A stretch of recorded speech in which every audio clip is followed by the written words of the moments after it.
అట్లా ఇది తెలుసుకొని మీటింగ్ అటెండ్ అయ్యి తెలుసుకోవడం వల్ల నేను కొంచెం మారాను సార్.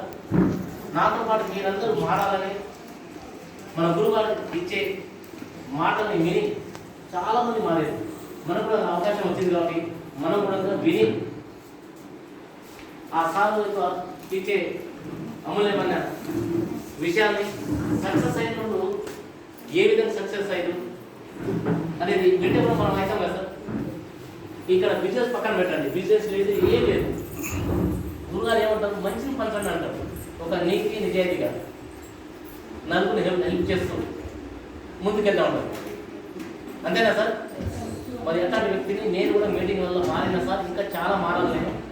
నేను మారటం కోసం మీటింగ్ వస్తున్నాను. నిన్న ఒక 2000 మందితో అనుకున్నాం సార్ మీటింగ్. 4000 మంది వచ్చారు. దానికి నేను ఒకే ఒక వ్యక్తిని చూసిన. నేనైతే విఐపి అయినా. ఒక ఎస్ఎస్సి బోర్డు ప్రిన్సిపల్ వచ్చిండు. ఒక తెలంగాణ ఎస్ఎస్సి బోర్డు ప్రిన్సిపల్ వచ్చిందంటే పెద్ద వ్యక్తినే కాదు సార్.